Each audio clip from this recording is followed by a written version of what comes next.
Hello and welcome to मध्य मुकाबिल। मैं हूं रबिया खान और मेरे साथ मौजूद है रऊफ क्लासरा। सबसे पहले नजर डालते हैं आज के कुछ अहम टॉपिक्स पर। मौलाना फजल रहमान का पीटीआई से ऑपोजिशन अलायंस बनाने से इनकार। पीटीआई सोशल मीडिया सेल मौलाना से इत्तेहाद की राह में रुकावट बन गया। मौलाना फजल रहमान को पीटीआई से क्या तहफ्फुज़ात थे? मौलाना के बाद हुकूमत के खिलाफ तहरीक शुरू करने के लिए पीटीआई के पास क्या ऑप्शन रह गए हैं? मुल्क की सियासी सूरत हाल पर तफसीली गुफ्तगू करेंगे आज के प्रोग्राम में। इसके अलावा किसान एक बार फिर हुकूमत की पॉलिसियों की भेंट चढ़ गया। गंदम की फसल की खरीदारी पर हुकूमत के कमजोर इकदामात, अवाम रुल गई। किसान 2000 से 2200 फी मन पर गंदम बेचने पर मजबूर। किसान की एक मन गंदम पिज्जा से भी सस्ती बिकने लगी। अहम तफसीलात इस पर भी हम बात करेंगे। और पीटीआई और मुस्लिम लीग सबसे बड़े सियासी मुखालिफ, लेकिन सिंध के मैदान में पीपल्स पार्टी के खिलाफ इलेक्शन इत्तेहाद सामने आ गया। उमरकोट में पीपल्स पार्टी के मुकाबले पर पीटीआई और नून लीग ने इत्तेहाद किया। सिंध के वजीर इत्तलात शर्जील मेमन का इंकशाफ। ये थे आज के कुछ अहम टॉपिक्स, लेकिन सबसे पहले बात कर लेते हैं कि मौलाना फजल रहमान ने पीटीआई से अलायंस बनाने से इनकार आखिर क्यों किया। इस पर हमारे साथ मौजूद हैं पीटीआई के सेनेटर डॉक्टर हुमायूं मेमन साहब। अस्सलाम वालेकुम डॉक्टर साहब and thank you so much for joining. Thank you very much जी डॉक्टर साहब, ऐसा लग रहा था कि आखिरी उम्मीद जो नजर आ रही है वो अलायंस की नजर आ रही है और उस पर जो है वो काफी एक्टिवली खान साहब ने भी सबको इंस्ट्रक्शंस दी हुई थी कि अलायंस बनाएं। और जाहिर है इस अलायंस में सबसे मेन जो पार्टी थी वो JUIF थी। क्या वजह है कि आप लोग कामयाब नहीं हो सके उनको अपने साथ लाने में? देखिए, अब अभी मुझे ऑनेस्टली अभी मुझे इसके डिटेल्स नहीं पता चले कि क्या बाकी मौलाना साहब ने ये ऐलान कर दिया है ओपनली कि वो नहीं चाह रहे, क्योंकि to the best of my knowledge जो मेरी बात हुई थी एक आध दिन पहले, तो उसमें मुझे बताया गया था कि 22, 23, 24 को मेरे ख्याल में जब असद कैसर साहब 22 को आ रहे हैं, आज शायद वापस आ रहे हैं, उसके बाद आके उनकी मुलाकात होनी थी मौलाना साहब के साथ 1-on-1, मतलब डायरेक्टली वो मुलाकात होनी थी। उस पे ये जो तहफ्फुज़ात हैं JUI के, या जो तहफ्फुज़ात हैं पीटीआई के, या जो इंफॉर्मेशन उन्होंने मांगी थी या जो चीज़ थी, उसका फाइनल डिस्कस होना था। तो that is the only thing. उनके जो मेन तहफ्फुज़ात थे मेरे लिहाज से, मेरे नहीं ख्याल था कि वो सोशल मीडिया के लिहाज से थे, उनके तहफ्फुज़ात शायद कुछ और थे कि भाई जो आप लोग डिस्कशंस कर रहे हो या फलानी चीजें थे जो कामरान मुर्तजा की बातों से मुझे महसूस हुआ। अपार्ट फ्रॉम दैट मेरा निशान की कोई ऐसी बात थी कि ये इस तरह के, आप ये याद रखें, इस तरह की चीजें जब भी हो रही होती है ना एक पार्टी और दूसरे, तो दरमियान में लोग सोशल मीडिया में क्या है, मैं अपने नाम के साथ JUI लिख दूं और उसके बाद मैं PMLN को गालियां देना शुरू कर दूं, तो लोग तो कहेंगे JUI वाला कर रहा है। तो वो चीजें तो हो जाती है। तो सोशल मीडिया में कितनी सच है कितना झूठ है, या बाज लोग कितने वो हैं, कितने बीच में प्लांटेड है वगैरह, वो सारी चीजें अपनी जगह पे होती है। तो इसलिए I don't really believe that thing. हाँ, जब सामने बात होगी तो उससे बात पता चलेगा। So to be very honest I am not sure कि अभी तक ये बात फाइनलाइज हुई है। चले, आपको जो है वो उम्मीद है कि शायद अभी तक ये फाइनलाइज नहीं हुई है। आपने असद कैसर का जिक्र किया। If I am not wrong, Asad Qaiser साहब को ही ये टास्क दिया गया था कि वो मौलाना को एंगेज करें और इस अलायंस को लीड करें। असद कैसर तो अभी बिल्कुल एक्टिव फिलहाल इन कुछ दिनों में नजर नहीं आए हैं। कैसर साहब बाहर गए हुए थे, तो वो आई एम श्योर कोई इम्पोर्टेंट बात होगी जिसकी वजह से वो बाहर गए हुए थे। मुझे उसके डिटेल्स का नहीं मालूम, लेकिन इतना मुझे पता है वो बाहर गए हुए थे और उन्होंने आज कल में आना था। तो वो चीज मेरे ख्याल में JUI को कम्युनिकेट करा दी गई है। तो दैट्स वाई जो मेरी इतलात है उस लिहाज से यही हुआ था कि we are waiting for him to come back, और वो आके उनके साथ बातचीत करके उसको फाइनलाइज करे या जो भी करे वन वे अनदर वे। देखिए, सिंपल सी बात ये, मैं आपको एक बात बता देता हूँ। अगर आप मुझसे पूछे कि पाकिस्तान तहरीक इंसाफ को उनसे क्या मिलेगा, प्रोबेबली देखिए पाकिस्तान तहरीक इंसाफ की जितनी स्ट्रेंथ उसकी उतनी स्ट्रेंथ पाकिस्तान तहरीक इंसाफ की, इनफैक्ट हमारी स्ट्रेंथ उनसे ज्यादा हो सकती है, उनसे कम नहीं हो सकती। को हमसे क्या मिलेगा उसमें लॉन्ग टर्म में उनको हमसे ज्यादा फायदा है सपोज की पाकिस्तान तहरीक इंसाफ को। पाकिस्तान तहरीक इंसाफ को अगर आप मुझसे पूछे तो मे बी ये महीने 2 महीने 3 महीने 6 महीने जब तक ये गवर्नमेंट है या जब तक ये चीज रिजॉल्व नहीं होती या पाकिस्तान तहरीक इंसाफ के ऊपर से जिस तरीके से एक बेईमाना जुल्म हो रहा है, जब तक ये चीज इंसाफ की तरफ नहीं जाती या सेटल नहीं होती, मेरे ख्याल में पाकिस्तान तहरीक इंसाफ को कोई और प्रॉब्लम नहीं है। पाकिस्तान तहरीक इंसाफ के पास सबसे ज्यादा मैंडेट है। हाँ, आप उसको चोरी करने का कोई और तरीका ढूंढ लें। आप वही वाली बात है कि जिसके हाथ में बंदूक है उसका सब कुछ हो सकता है। तो आप अगर मेरे कनपट्टी में बंदूक रख के कहेंगे कि यार ये तुम्हारा बटुआ मेरा है, तो मैं ना तो नहीं कहूंगा ना, मैं कहूंगा हाँ यार ले ले। यही चीज होता है। अगर मैंने कह दिया कि नहीं ये तो मेरा है, तो फिर मुझे तो गोली मारेंगे। तो बाज़ दफा इंसान को करना पड़ता है। और यही चीज आमतौर पे कहा जाता है कि अगर कोई डाकू आपके सर पे को बंदूक तान दे तो यार डाकू को जो चाहिए वो दे दो, क्योंकि जान है तो जहान है। तो उस लिहाज से बहुत सारी चीजें आजकल की गवर्नमेंट में यही हो रहा है कि आप वो कनपट्टी पे बंदूक रख के किसी को हवा किया जा रहा है, किसी को क्या किया जा रहा है, अपने मतलब के उसमें बिल पास किए जा रहे हैं, जजों को अपने मतलब के जजों को लेकर आ रहे हैं, उनकी इंटरप्रिटेशन वो हो रही है जो इनकी जरूरत है, चाहे जो मर्जी लिखा हुआ हो कोर्ट में, लेकिन उनकी इंटरप्रिटेशन वो होगी जो इनकी जरूरत है। जिस लिहाज से बिल पास हो रहे हैं, जिस लिहाज से वो सारी चीजें आपको सामने आपने सोचे। हमें यहाँ पे ये फिक्र है कि मौलाना साहब ने ये कहा वो कहा, हमें ये फिक्र नहीं है कि पंजाब में या मियाँ शहबाज शरीफ साहब ने सारे किसानों को कि भाई 4,000 रुपए या 4,500 रुपए पे गंदम होगी। उन लोगों ने इतनी मेहनत करके, ये मैं नहीं कह रहा हूँ, ये मिफ्ता इस्माइल कह रहा है, इतनी मेहनत करके इतने महंगी चीजें वो खाद वाद लगा के कर दिया। अब वो उनसे 2,000 रुपए का नहीं ले रहे। उन बेचारों का तो सत्यानाश हो गया है। ठीक जी जी डॉक्टर साहब, बहुत शुक्रिया सर, आपने हमें ज्वाइन किया। हालांकि आपका सेनेट का इजलास भी आपने शरीक होना है सर अभी उसमें। अभी आपने बात की मैंडेट के चोरी की कि आप लोगों का मैंडेट चोरी हुआ है और आपका जो राइटफुल जो वोट्स है उनको फॉर्म ये 45 की बजाय 47 में कन्वर्ट किया गया। Fair enough sir, it's majority of ये लोग जो हैं वो आपकी इस बात से सहमत हैं या आपको एंडोर्स करते हैं। लेकिन मौलाना साहब भी तो सर आप पे इल्ज़ाम लगाते हैं कि पीटीआई ने हमारा मैंडेट चोरी किया है, हमारे वोट चोरी किए हैं। सो आपको लगता नहीं है डे वन से आप दोनों एक दूसरे के खिलाफ मतलब वो थे, उसमें क्या पिच्ड थे, और ये कोई अलायंस की कोई रैशनल कुछ समझ नहीं आ रही थी कि दोनों को तो ये शिकायत थी कि हमारा मैंडेट चोरी हुआ है। आप कह रहे थे जनाब उन्होंने एस्टेब्लिशमेंट ने चोरी कर लिया है, मौलाना कह रहे थे जनाब खान साहब की पार्टी को उन्होंने जितवा दिया, उनको चोरी करके हमारा दिया है। तो लगता नहीं पहले दिन से नेचुरल था, ये चीज़ें नहीं होनी थी सर, अलायंस नहीं होना था, ऐसे वक्त ज़ाया किया एक दूसरे का।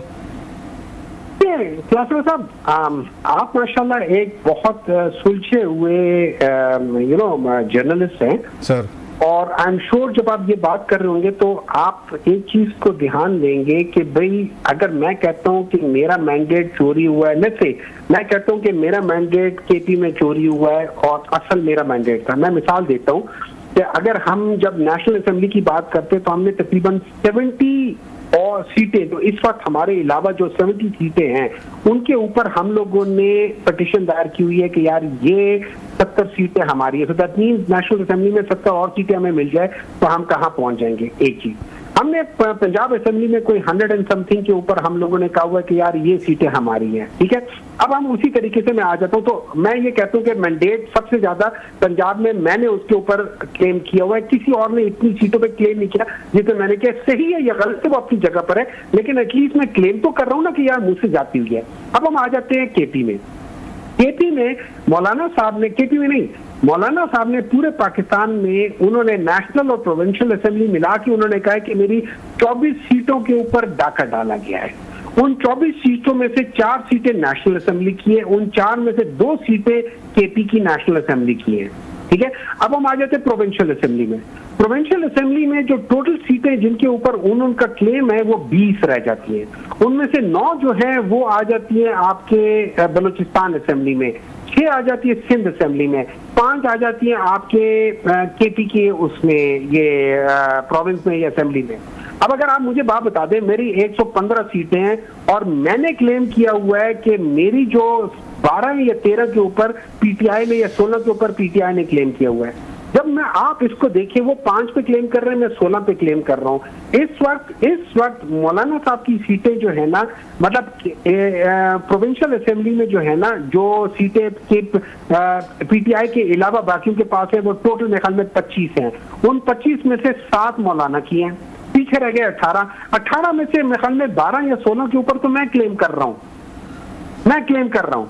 कि यार ये तो मुझसे सीटें ली गई हैं। तो आप मुझे बात बता दें किसका ज्यादा है। अगर मौलाना को मैं 5 सीटें दे भी देता हूँ तो मौलाना है, मतलब मेरा उनके साथ कोई वो बनते ही नहीं है उसमें, ये क्या कह सकते हैं उधर प्रोविंशियल उसमें। और फिर उनको अगर उस सीट के लिहाज से देखा जाए, हो सकता है किसी एक आध सीट में नून लीग या PMI या पीपल्स पार्टी उनमें से किसी ने कुछ चीज किया हो, कुछ और भी हो सकता है। डॉक्टर साहब मैं आपको आई मस्ट कम्प्लीमेंट यू, जितनी आपने इसको गहराई में जाके एक्सप्लेन किया है। हमने पहले इस तरह किसी भी कोई PTI के बंदे से, इवन JUI के से भी कभी हमने नहीं सुना जिस तरीके के आपने ब्रेकअप दिया है। Again it's based on some rationality as well.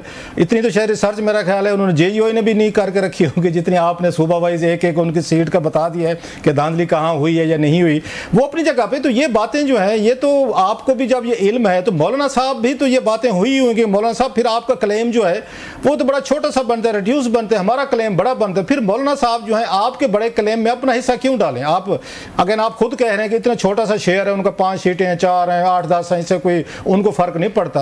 आपको फर्क पड़ता है अगर एजुटेशन होती है और आपकी सीटें आपको आके मिलती हैं। तो आपका अपोनेंट जो है KP में वो आपको क्यों सपोर्ट करता है कि जाएं जी मैं आपको 100 सीटें लेकर देता हूँ, आपके साथ बड़ी ज्यादती हुई है? ये आप लोगों को कभी ये जहन में आया कि मौलाना साहब जो हैं वो हमारे साथ नहीं आएंगे? अगर ये कैलकुलेशन जो आपने पेश किया अगर हमने उनके सामने रखी।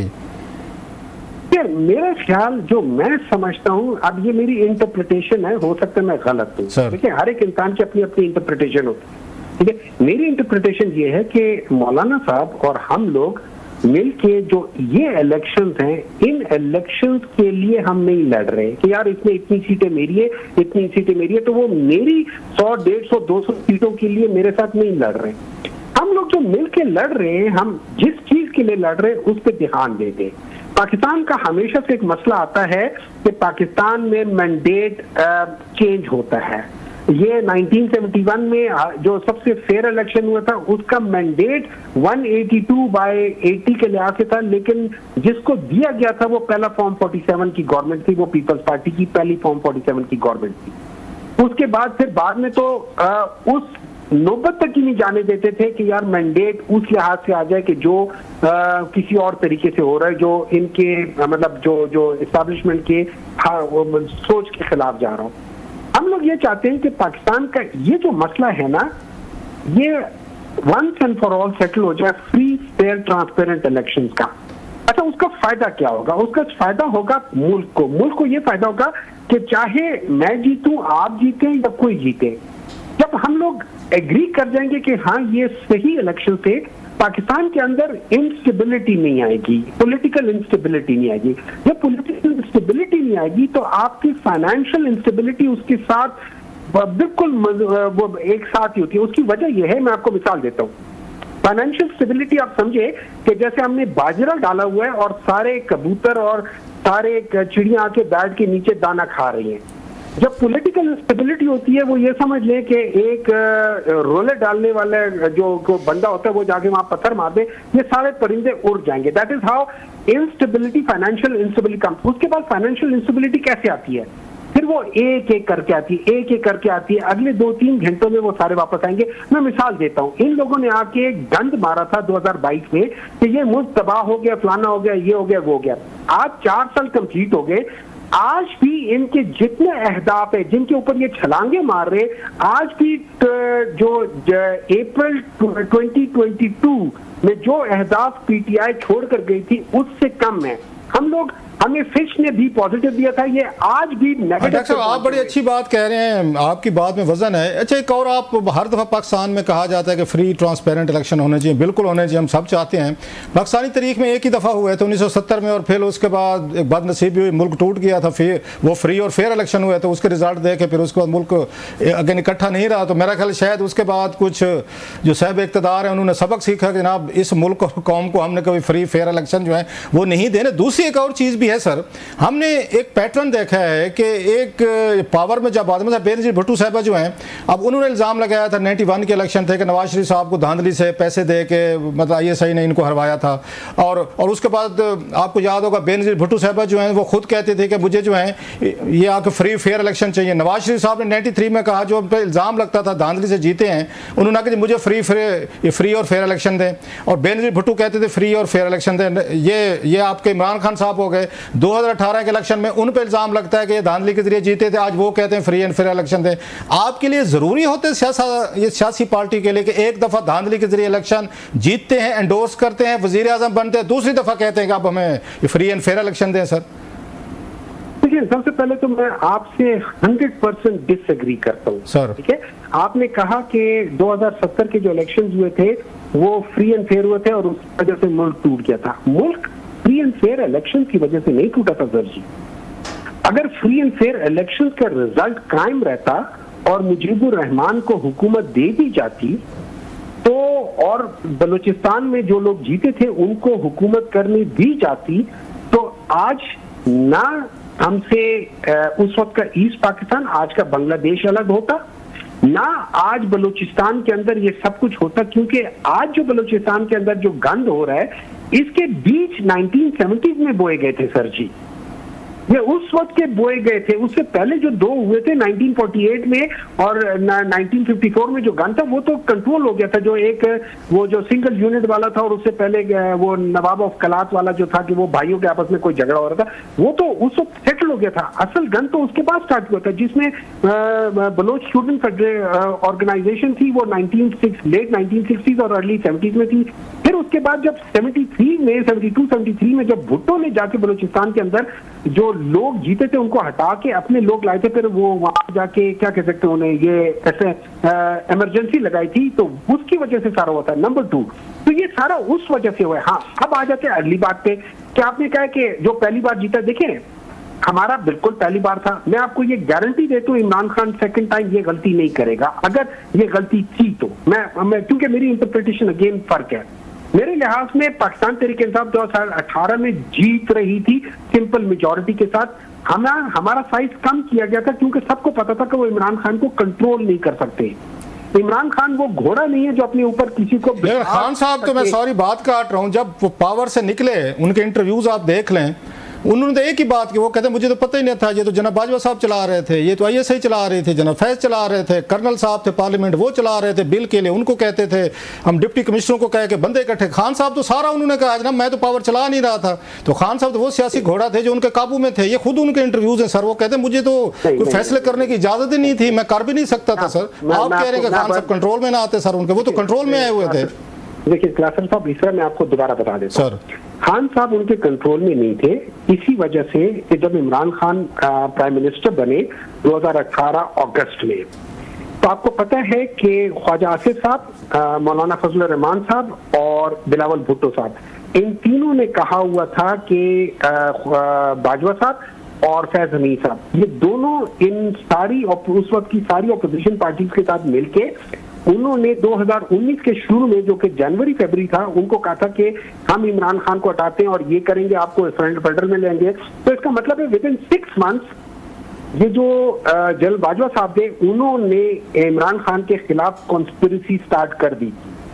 इमरान खान को उन्होंने कहा। अब बात आ जाती है कि वो चीजें चलती। देखिए इमरान खान सच कहते हैं कि बहुत सारी चीजें वहां से कंट्रोल हो रही थी, वहां से हो रही थी। मैं मिसाल दे देता हूँ, आपको पता है ये जो बाप पार्टी है, आपको पता है बाप पार्टी 2018 में अचानक कैसे बन गई थी, और बाप पार्टी के यहाँ पे जितने मेंबर्स हैं सेनेट में वो ओपनली कहते हैं कि हम लोग हैं ही उनके बंदे, वो लोग खुद कहते हैं। मैं सर आपकी बात का बड़ी अहम बात कह रहे हैं। सर मुझे ये पता है, बाप पार्टी का बड़ा आपने जिक्र अच्छा किया, उस वक्त बाप पार्टी, पीपल्स पार्टी, PTI ने मिलकर इन्होंने यहाँ पे ये सादिक संजरानी साहब को बनाया था चेयरमैन सेनेट, बिकॉज के एस्टेब्लिशमेंट चाहती थी, उस जनाब बाजवा, जनरल फैज चाहते। आप तो तीनों इकट्ठे थे, बाप हो गए, ये जरदारी साहब हो गए, PTI खान साहब हो गए, उस वक्त तो आप इकट्ठे थे, आपने इकट्ठे मिलकर बनाया था। आज आपको क्यों इतराज है बाप पार्टी पे या बाकी लोग? अलायंस तो किया था सर आपने। इतराज के लिए नहीं, इतराज कोई नहीं है।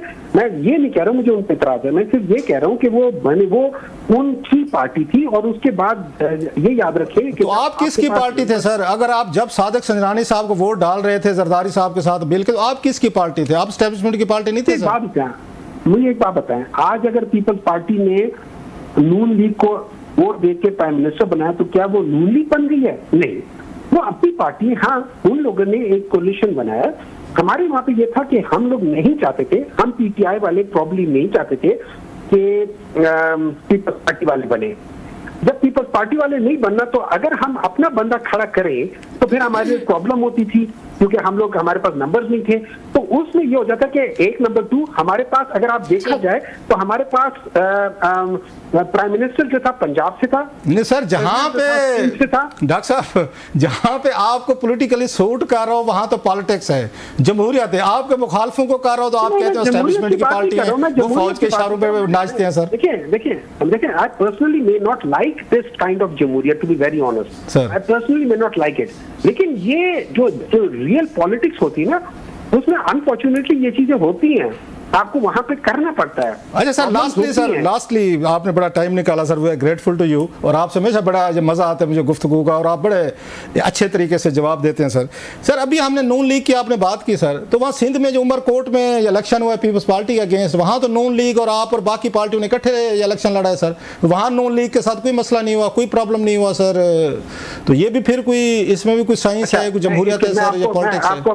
मैं आज तक मैं समझता था कि शायद ये इस तरह हुआ है, लेकिन कल मुझे तारिक फजल चौधरी साहब ने मेरे साथ एक प्रोग्राम थे, ये नदीम मलिक साहब के प्रोग्राम में, उन्होंने तरदीद की, उन्होंने कहा कि नून लीग ने पीटीआई को कोई हिमायत नहीं की, उन्होंने पीपल्स पार्टी की हिमायत की है, और इसकी तस्दीक सलीम मांडवी वाला साहब ने भी की हुई है।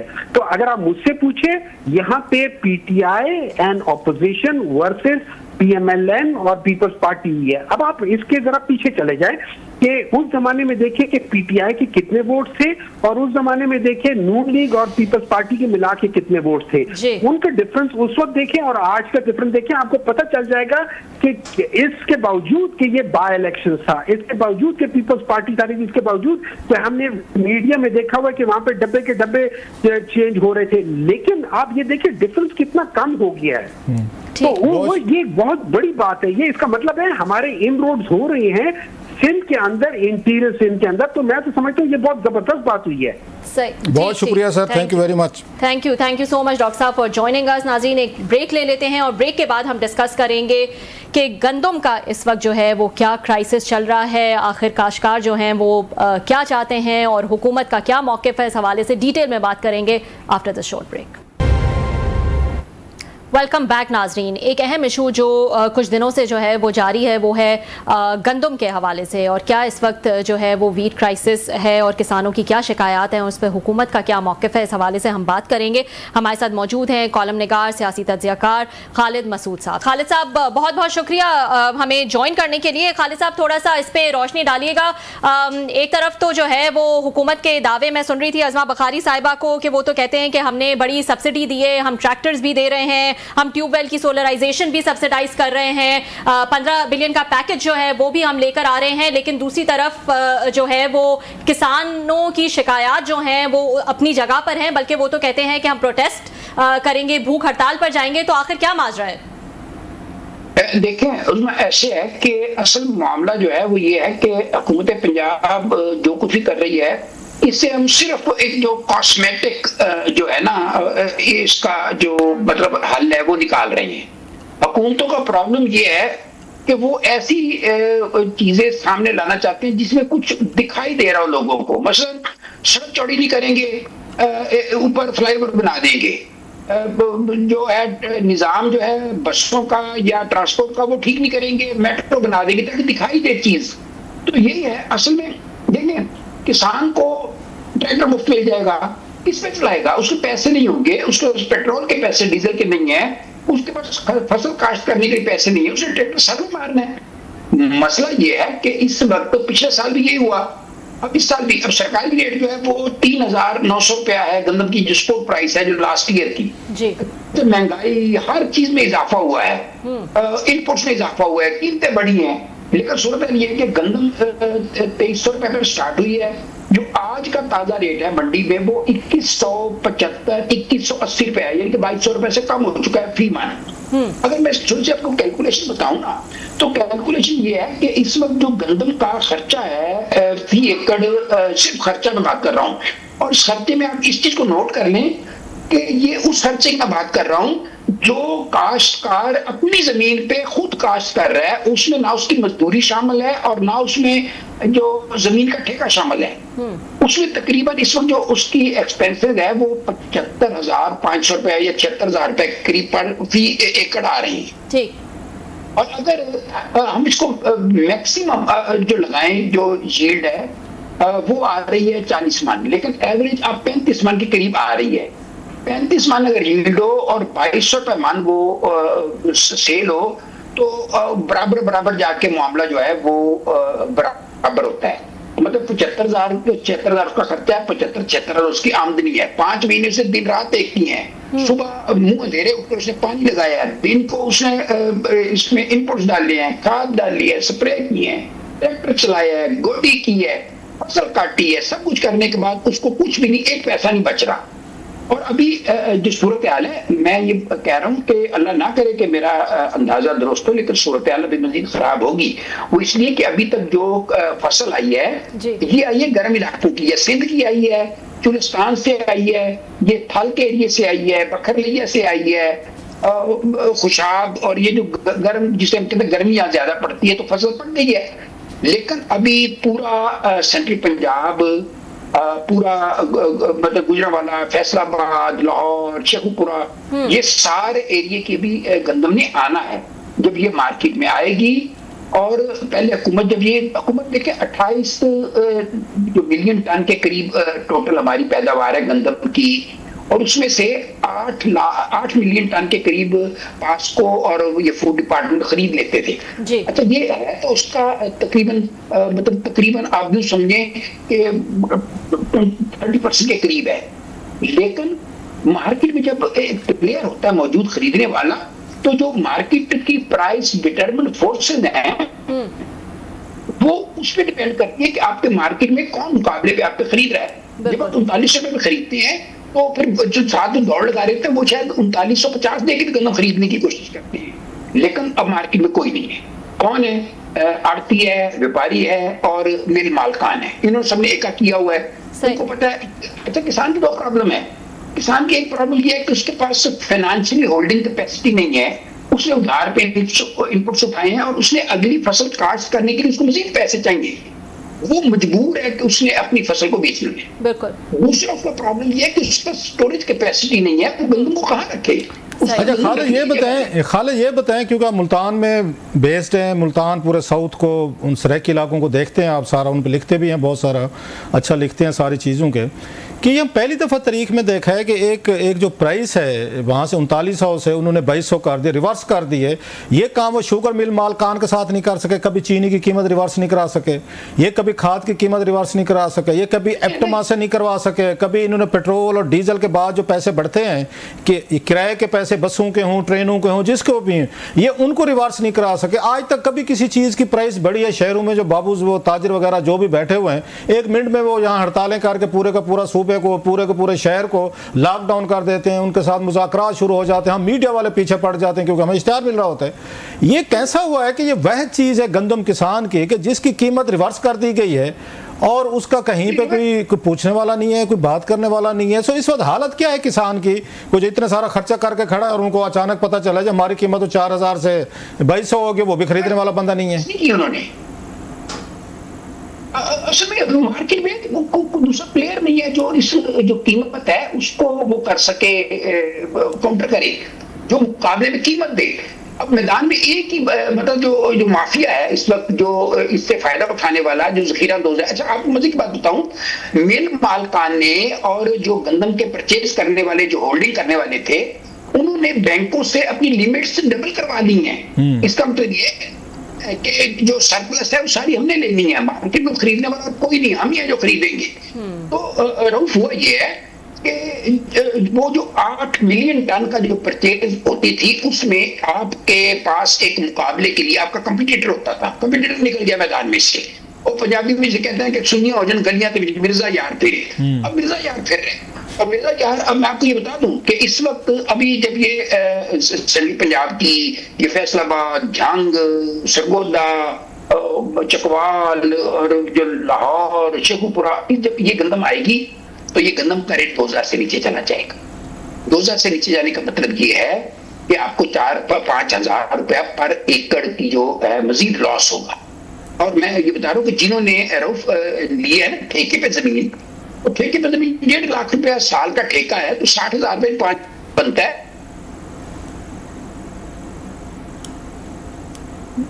तो क्या कि आपको अंदाजा नहीं है। अच्छा, आप अभी कह रहे हैं, खालिद कह रहे हैं कि अभी गंदम जो है सेंट्रल पंजाब की आनी है, साउथ की या सराइकी इलाकों की मोस्टली अप्रैल में कटाई होती है, अभी वहाँ से मजीद आनी है। मेरा अपना ख्याल है, खुद भी हमारी उधर लिया में ज़मीन है, हमारी भी ये गंदम वगैरह हमने भी काश की हुई है और लोगों ने भी की हुई है।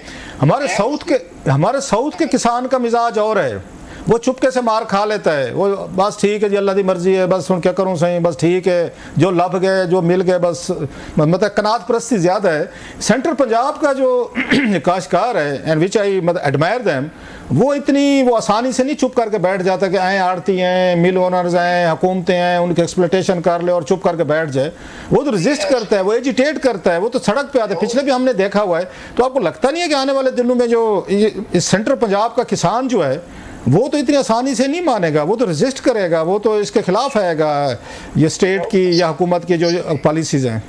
सर में आपको ये अंदाजा नहीं है कि उस स्ट्रेस कितना होता है, वो सड़क पे आएगा तो उसकी गंदम पीछे खराब हो जाएगी। सूरत हाल ये है कि गंदम को कहाँ करे, उसने आगे अगली फसल भी तो काश्त करनी है ना। जब वो फसल काट के खेत फारग हो जाता है उसने नई फसल काश्त करनी है, उसको नई फसल की काश्त के लिए पैसे चाहिए, पैसों के लिए वो मजबूर है। ये अंडर प्रेशर जिसे कहते हैं ना कि ये वो मजबूर है, उसके पास स्टोरेज की ना जगह है और ना फाइनेंशियल कैपेसिटी है, उसने गंदम बेचनी ही बेचनी है। चंद लोग हैं बड़े जो मतलब कुछ भी रख लेंगे, घर की रख लेंगे, इसके अलावा तो वो होल्ड नहीं कर सकते, गंदम का रखेगा वो। तो सूरत ऐसी लगी कि मजबूरी का फायदा उठाया जा रहा है और उसमें कुछ लोग रख लेंगे, एहतियात भी कर लेंगे, लेकिन एहतियात कितने करेगा, मतलब वो कह रहे दरवेश वाली बात है, फिर उसने गंदा। अच्छा, ये बताएं ये आर्गुमेंट कहाँ तक वैलिड है? मरियम साहिबा या बाकी उनकी पार्टी के हमदर्द सिंपथाइजर सोशल मीडिया पे कहते हैं कि जनाब ये देखें कि यहाँ पे कितने किसान हैं, मतलब किसानों की तादाद बड़ी कम है, यहाँ पे देखें 20-25 करोड़ लोग हैं, उनको सस्ती रोटी मिलेगी तो हमको 10-15-20 लाख वटावर जो भी किसान हैं तो हम उनके लिए जनाब उनको ये महंगी रोटी तो नहीं कर सकते। तो ये सस्ती रोटी फराहम करना ये उनका किसानों की जिम्मेदारी है कि पिज़्ज़ा जो कहते हैं 3,000 रुपये का एक आता है, उतने में उनका मन नहीं बिक रहा, एक पर छोटी सी रोटी है ऊपर 2-4 में चिकन दाल डूल के तो 3,000 का बेचते हैं। इस आर्गूमेंट से आप एग्री करते हैं कि आपके यहाँ करोड़ों लोगों को सस्ती रोटी मिलेगी अगर उनको गंदा मिल रही है? तो जो दुकान अगर 10 रुपए उसकी परचेज है और वो 9 रुपए का सामान बेचे तो वो दुकान एक दिन बंद हो जाती है, ऐसे है ना। काश्तकार को अब 75,000 रुपए लगा के उसको 70,000 रुपए मिलेंगे। अब जैसे ये बताएं वो अगले साल गंदम काश्त करेगा। मेरा ख्याल यही मकसद है इनका कि इंपोर्ट ही करनी है। बहरहाल हम आपसे इस पे अपडेट्स लेते रहेंगे आने वाले दिनों में। Khalid, thank you very much. Thank you Khalid साहब फॉर जॉइनिंग अस। नाज़रीन, एक ब्रेक ले लेते हैं, ब्रेक के बाद दोबारा हाजिर होंगे। वेलकम बैक नाजरीन। ब्रेक पे जाने से पहले हम अहम इशू डिस्कस कर रहे थे। किसान जो हैं वो इस वक्त काफ़ी मुश्किल में हैं और एक तरफ जो है उनका कहना है कि उनको बहुत नुकसान हो रहा है अपनी जो उनकी गंदम की फसल है उस पर, क्योंकि एक वीट सपोर्ट प्राइस जो उनकी कॉस्ट ऑफ प्रोडक्शन के हिसाब से हो वो हुकूमत देने को तैयार नहीं है। तो वफाकी और सूबाई हुकूमतों की नाकिस पॉलिसियों की वजह से एक दफ़ा फिर हम देख रहे हैं कि फार्मर्स जो है वो मुश्किल में है। यहाँ तक कि उन्होंने इस बात को भी थ्रेटन किया है कि अगली दफ़ा जो है वो वीट प्रोडक्शन के बजाय किसी और चीज़ की जो है वो फसल लगाएंगे क्योंकि उसमें उनको बहुत नुकसान हो रहा है। लेट्स सी ये मामला जो है वो किस करवट बैठता है। उन्होंने प्रोटेस्ट तो जारी ही है, उन्होंने भूख हड़ताल की भी धमकियां जो हैं वो दी हैं। आज के लिए इतना ही, कल आपसे फिर मुलाकात होगी।